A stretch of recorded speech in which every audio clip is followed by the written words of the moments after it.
All right, everyone, it displeases me to announce this, but based on what Linda Yaccarino was saying the other day when talking about Twitter, or X now, and the trajectory of how it's going to deal with hateful or obscene content, it's unfortunate. I think that they're going to take a step back towards the older model of Twitter. Now, it may be sort of better-esque than it used to be, like under, the former leadership before Elon took over. But it's a bad idea. And the quip was specifically that things that are lawful but awful will be allowed on the site, but they will be effectively hidden. So you can post things that the average person would find objectionable. It's just that nobody's going to see what you're posting. Can I please ask how that's any different from what happens currently on YouTube with algorithm throttling? If you talk about certain subjects, it's not all of them. If you're doing makeup tutorials, stuff like that, YouTube's algorithm doesn't really have a problem with you. Of course, it also scans what you say in the video, so good luck uploading a video saying, my new makeup haul, and then going off on the subject of J6 in the middle of the video. Unfortunately, their systems are capable of compensating for that. Damn, that would be a nice workaround. Anyway, what happens is that if you upload certain types of content, whether it's within the video, within the title tags, etc., certain subjects, certain text, certain speech to text, YouTube's algorithm will put you behind. It'll put you last in line behind all the priority channels. That is heavily stacked with legacy media, big tech's own personal pages, certain corporate pages, scientific institutes, and hand-picked creators. People have been cleared, green-lighted, specifically by YouTube itself.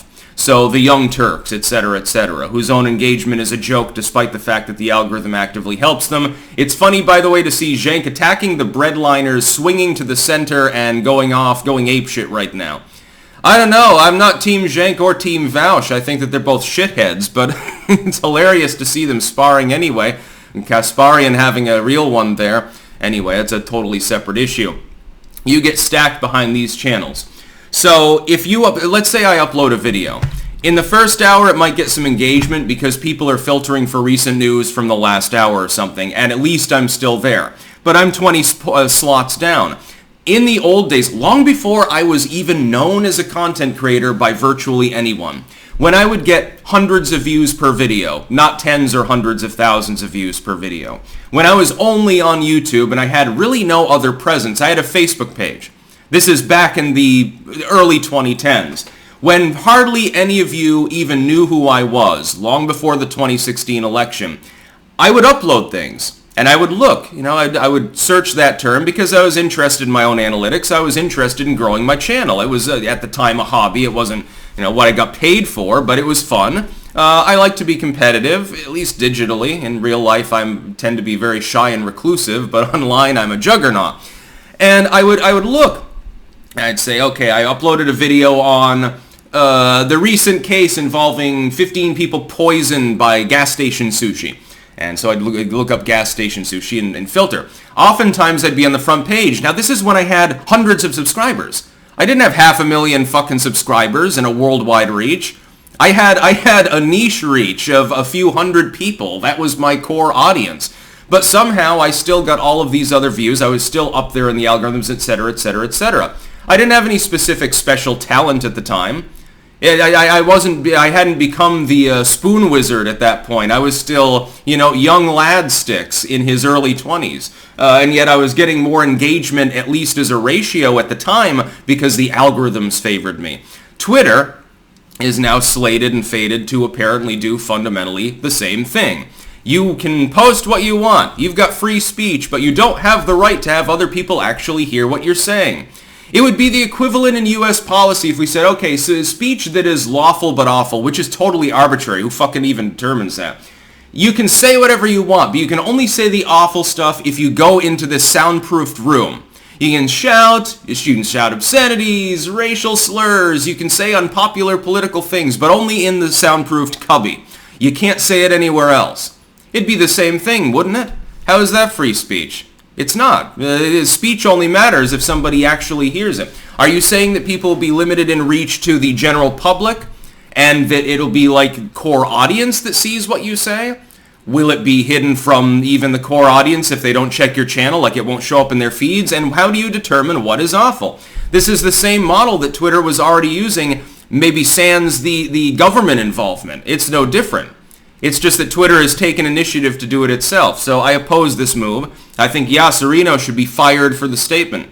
I think Elon Musk should fire her immediately. By the way, you'd be very popular with the user base if you were to do that in the wake of what could be a PR disaster. Twitter has survived overhaul over overhaul.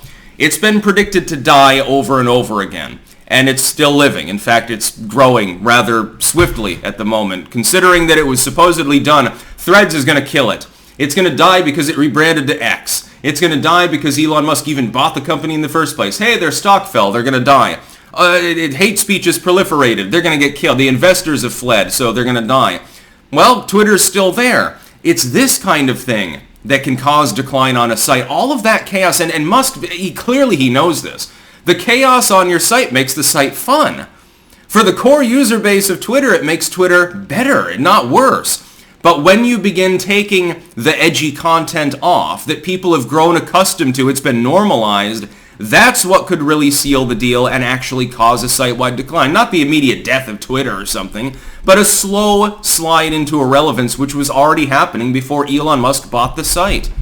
How are you supposed to make it solvent if all the interesting, edgy stuff is hidden and nobody can interact with it? Like, half of my stuff is edgy. So is the stuff that I say lawful but awful, or is it lawful and perfectly fine by Twitter? Are you going to update the TOS and tell us specifically what we can say and not say, but what will be hidden? I would like to know these things, but I probably won't before the rule's implemented because of a lack of transparency. Yaccarino really stepped in it with this one. What do you justify as awful?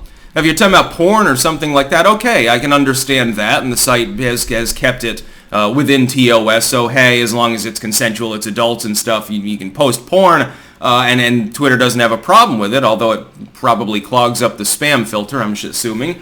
And that's fine. If you want to limit the reach of something that is effectively advertising OnlyFans, that probably doesn't cause decline on the site. If anything, it cleans out people's feeds if they're into weird shit.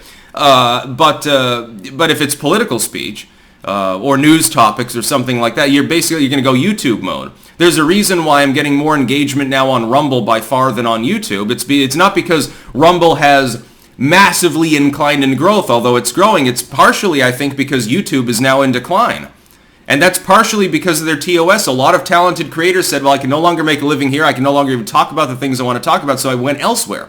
I use a hybrid model. I'm one of the content creators that's still edgy, but actually gives YouTube the benefit of the doubt, if only to be able to talk about the fact that I'm on these other sites that I use, like BitChute and Rumble. By the way, BitChute sending out some sort of update last night about a PayShoot, a payment processing system they're going to be implementing, so there's big news ahead for them as well.